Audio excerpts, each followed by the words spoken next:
Greg Bedard of the Boston Sports Journal. Greg, good afternoon. How are you? Gentlemen, how are we doing? Doing excellent. Great now that you're on. I want to ask you this. Based on what you saw today, Greg, what are you most excited about to dive into with the film and study from this past game here, this win over the Browns? Good question. I didn't know you were going towards the film, but I would say just the thing that I was most impressed by today was Drake Maye's ability when things weren't going great, and you sort of knew he was going to encounter that today, whether that was Myles Garrett and his ear hole or the interception that he threw. He also had a fumble that, he just sort of kept going and didn't lose his head, stayed even keel, made plays when they were there, had a spectacular third quarter.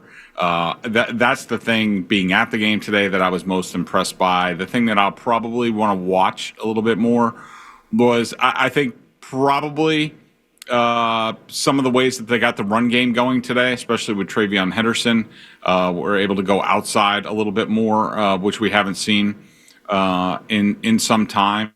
And also, the job that the defense did, not that I think, Dylan Gabriel is an NFL quarterback at this point, but, the Browns go, 70 yards for a touchdown on the first drive. And then over the next 7 possessions, they totaled 58 yards. So another nice rebound by the Patriots defense against a very subpar NFL offense.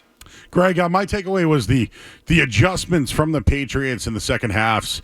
Last 5 games, they've outscored their opponents 52-7 in the third quarter. Today, 21-0. You also wrote earlier in the week about Drake Maye being mature, needing to be mature in the game. He faced adversity, he passed the test, but is it the coaching staff that's the reason behind these great third quarters from the Patriots? It would be tough to argue, with those, with those stats. I mean, I think especially, the drive that Josh McDaniels had to start off the third quarter, sort of going in his bag for more than a few things, and scheming runs open, scheming pass plays open. Hunter Henry's wide open, for a touchdown. That was a great McDaniels drive. I thought, sort of looking at some of the stats at halftime, I thought one of the things that jumped out to me, and it looks like it was corrected over the course of the second half, was I thought the pass run was out of balance in the first half. I think in the first half, the Patriots were at something like 65% pass in the first half, and then you knew you were going to play a tight game. And I know it was not easy running. The Browns, the Patriots have a really good run defense. The Browns might be better. It's pretty close. But in this type of game, you needed to keep that up, not only to try to establish something on the ground, but also, just keep the Wolves off of Drake Maye a little bit. And don't put everything on Drake Maye early in a game like this against Myles Garrett. And I thought McDaniels got a little bit wayward with that in the second half, but it definitely looks like it got corrected, because by the end of the game, of course, the game was basically over by the end of the third quarter. They had dropped back 52% of the time, and they had designed runs on 48%. So that's more what I expected, and it seems like they got into that in the second half, and I thought that really helped things. Well, obviously, Drake Maye took a little bit of a beating today, 6 sacks. The line, not great based on the production the Browns had. It's a great defense, maybe the best defensive player in the league in Myles Garrett. And at the center of that a couple of times, Greg, was Will Campbell. Was this a bad game for Will Campbell based on what you watched today, or is this just kind of what you expect going up against a team and a defensive front that's that good? Yeah, it's about what I expected. And look, to defend Will a little bit, I think, what we'll see on a lot of those pressures and sacks was that, he's getting some help, whether that's a running back chip, a tight end chip, a double team, or what have you. Oftentimes, those are the toughest things for an offensive tackle. You'll get a lot of veterans who will tell the offensive coordinator, I don't want any help in this game, because more often than not, those guys are screwing things up, whether not being where they're supposed to be or pushing the guy where you don't have leverage or whatnot. And that can that could take a lot of practice and reps together. And I think that, some of that was at play. Obviously, Will had, excuse me, some tough times. I was just looking at Next Gen stats. So they said that they said that Garrett recorded 5 of his pressures and 3 of his sacks across 13 matchups with Patriots left tackle Will Campbell. Campbell did not allow a pressure on his 20 other pass blocking snaps. So, I thought Will did a pretty good job today. This is just, it's going to happen. Myles Garrett is a complete freak, and, Micah Parsons is good. Myles Garrett is the best player in the defensive player in the league and has been for a few years running. Speaking of running, the Patriots back-to-back games now over 150 yards on the ground as a team. Back-to-back games where Drake Maye is not the leading rusher, but Trevion Henderson got it on the act despite the fumble late in the game. Overall, your thoughts on Henderson's performance today? Yeah, good. I've been saying for a couple weeks, even when the running game wasn't doing much, I was like, it's getting closer. And I think a guy like Henderson, it was just a matter of time. I thought it might have been last week with the Titans. I was a little bit off, and I would say this was a mini breakout game for him. I think he's certainly capable of a lot more.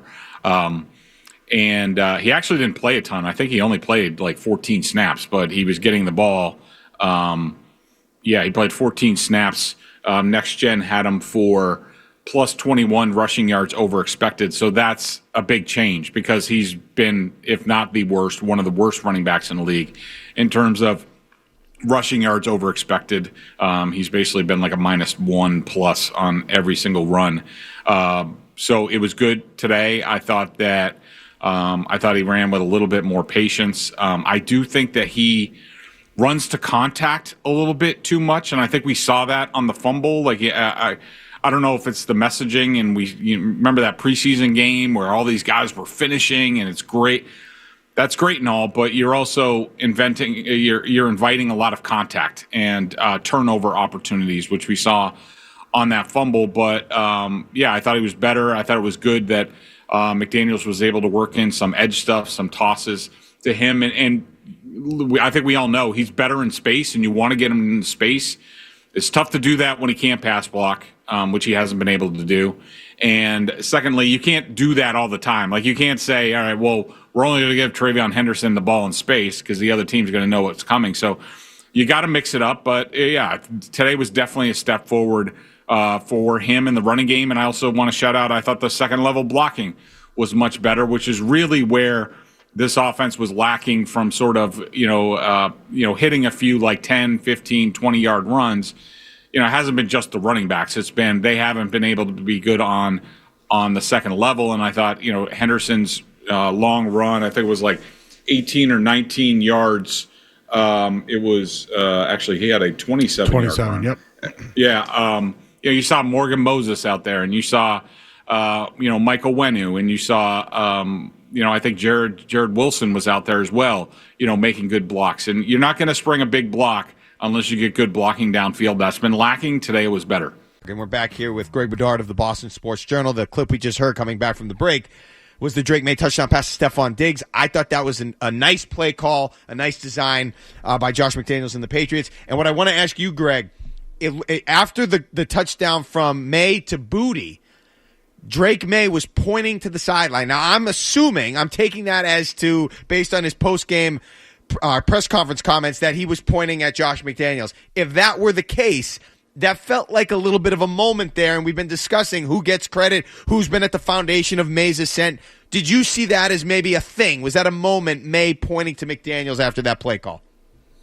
I did not notice that, so I'll take your word for it. But if he's doing that towards the sideline, then it could be a situation also where maybe a guy like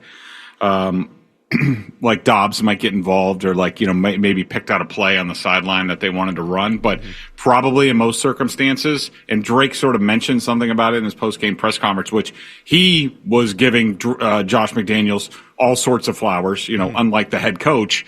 But that's a situation because he mentioned something about Josh being in the headset, or a pleasure being, on the headset with Josh. And that could have been a situation where Josh basically told him before the play, Booty's going to be open deep. So hold it a beat longer, stay with it, and throw it. But I don't think, and I'm sure you guys might agree with this. But you would have to be some idiot not to realize the impact that Josh McDaniels has had this season. And any talk about whose offense it is. And, Mike Vrabel can mention Ashton Davis like all he wants, but Ashton Davis like barely has any experience with the quarterbacks in this league before he got here. He was a young developmental coach when he got here. That's his role.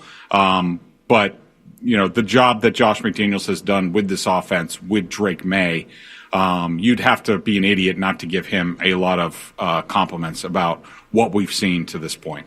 Yeah, I'm sure Mike Vrabel would say Ashton Grant was a part of that, but we'll do that a little bit later. What happened with Christian Barmore today? You've covered a lot of teams. What does it mean when a coach says, my job is to protect the team, so when there's actions that I don't feel like can measure it to what we do here, I got to make a decision. What does that mean from all your experience covering teams?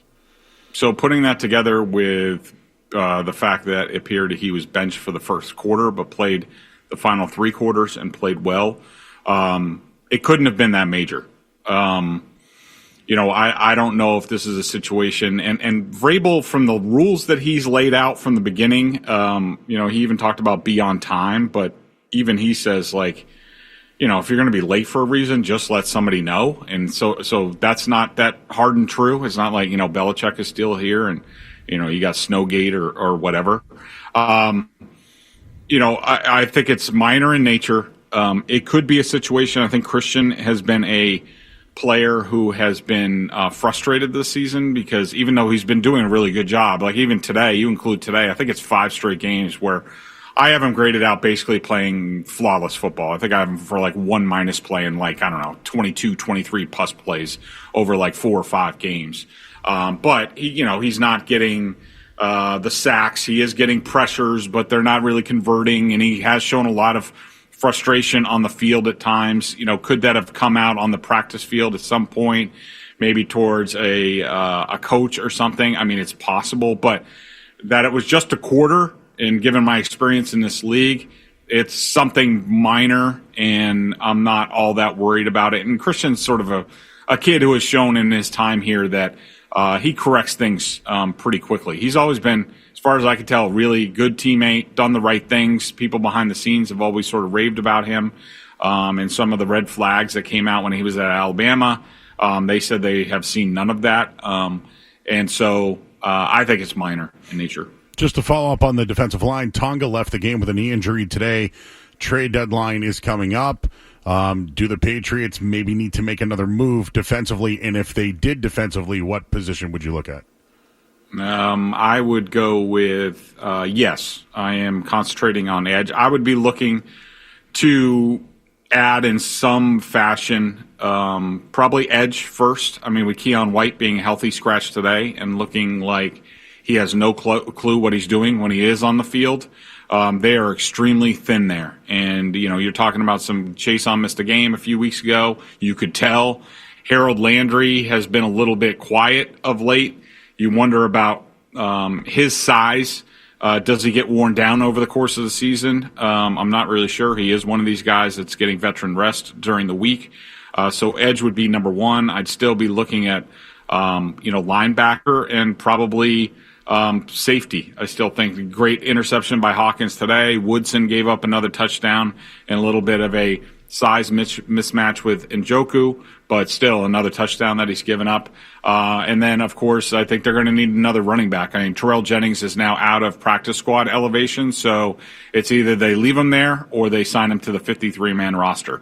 And do you want to do that, or do you want to add somebody else and keep him on the practice squad?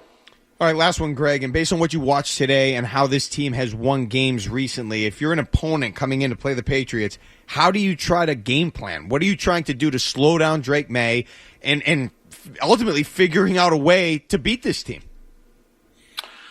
I would do some of what the Browns did today.